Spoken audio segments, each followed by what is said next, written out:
Estas paisaxes naturais pertencen ao municipio de Becerreá, ubicado na montaña lucense. A flora do lugar posúe unha indubidable riqueza, mais isto non se coñecía ata que a Asociación Castaño e Nogal decidiu rescatar a zona e dar a coñecer as súas potencialidades. Así habilitou o sendeiro Quintá Río Donsal. O proxecto está promovido pola Asociación Veciñal Castaño e Nogal. O obxectivo principal do sendeiro é o acondicionamento de camiños vellos que había entre as aldeas como ruta de sendeirismo.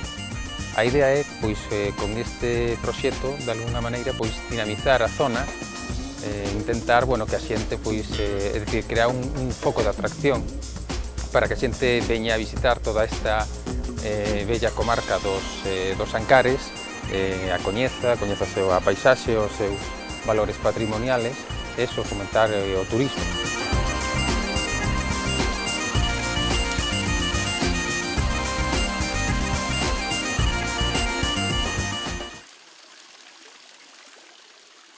Aparte de recuperar algo que estaba perdido, pois a xente que lle gusta a naturaleza pode disfrutar dela.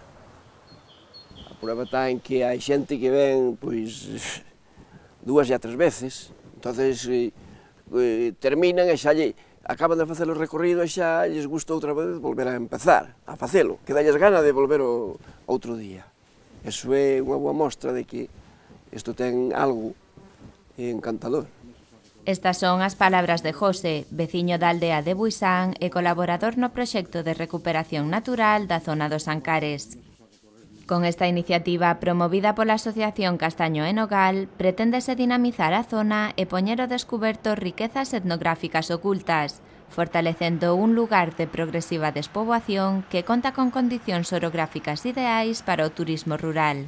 Se deu a conocer, porque é algo que estaba totalmente desconocido, e que moita xente agora mostra interés por vir, está vindo, porque a prueba está en que hai veces que veñen se cuadra en autocar, veñen da provincia da Coruña, veñen de Vigo, veñen de Ferrol, veñen todos estes sitios. O sendeiro Quintá Río Donsal é o resultado visible deste proxecto. Trátase dunha ruta habilitada por Castaño e Nogal na que a natureza se amosa en estado puro, cunha gran masa forestal, vexetación autóctona, fermosas paisaxes, patrimonio e riquezas etnográficas dunha gran variedade. A que nós chamamos Ruta Quintá Río Donsal, chamamos así porque vai ás beiras do río Donsal, como estades a ver, é unha ruta que ten unha longitude de casi 16 kilómetros. Está enclavada esta ruta na comarca dos Ancares, estamos nunha zona, nun área dentro do que é a parroquia de Quintá de Cancelada, é un área que ten unha altitude media en torno aos 500, 600, 700 metros, é dicir, é unha zona caracterizada principalmente por unha zona de bosque, de souto, inda que a ruta atravesa, digamos, o que son paraxes moi dispares. É precisamente un dos atractivos da ruta.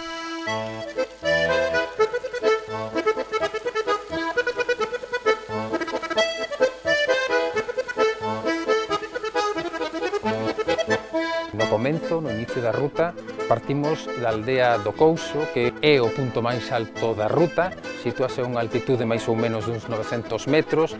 Dende ese punto o que se ten son unhas panorámicas sobre todo o resto do trazado, do recorrido.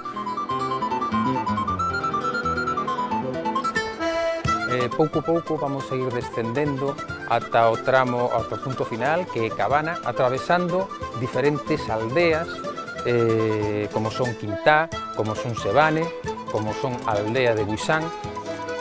Son pequenos núcleos de población onde podemos atopar construcións, exemplos de arquitectura popular, outras arquitecturas, digamos, de carácter tradicional da zona, como son os hórreos, como son restos das pallozas ou algún celeiro, e tamén ao longo da ruta, entre esos puntos ou aldeas, o que atravesamos son toda a masa, digamos, forestal da zona, de bosque, moitas veces cerrado, outras veces un bosque un pouco máis aberto ou prado.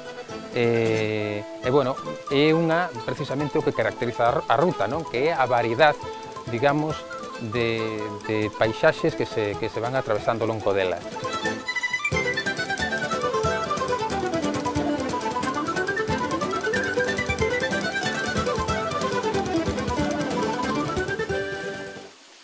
Este proxecto de recuperación natural conta con poucos anos de vida, pois naceu no 2010 e dende entón está a colleitar grandes éxitos.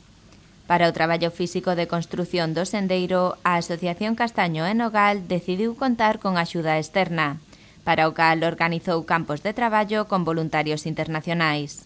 Tiña unha doble intención. A primeira delas era a de que viñeran eses rapaces a que nos botasen unha man no traballo de desbroce, de limpieza dos camiños.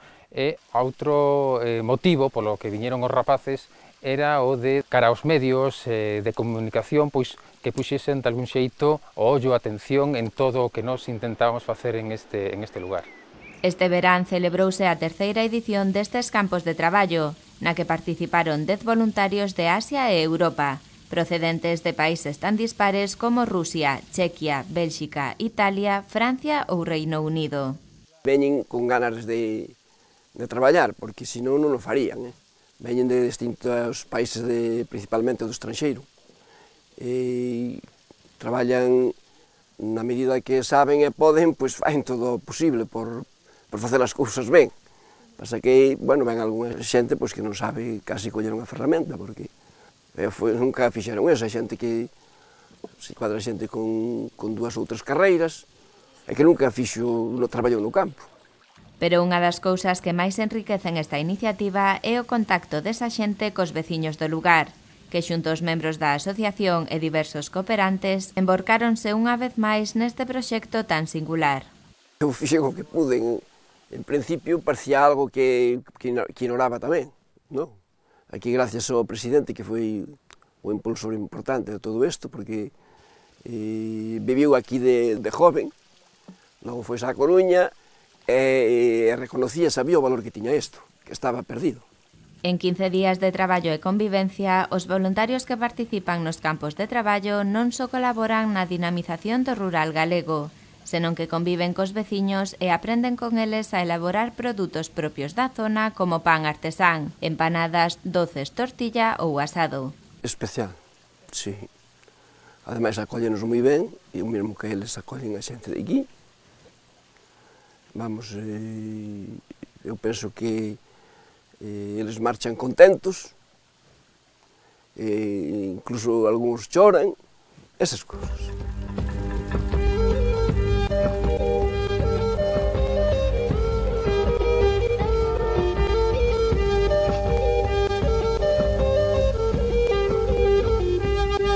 O proxecto de recuperación natural de Castaño e Nogal xa se converteu nun referente en canto ao compromiso social e o altruísmo por parte dunha asociación privada. Os impulsores do proxecto están orgullosos co que se ten feito en canto á dinamización dunha zona envellecida e o favorecemento do turismo rural, e por iso seguirán a traballar na recuperación da riqueza natural galega.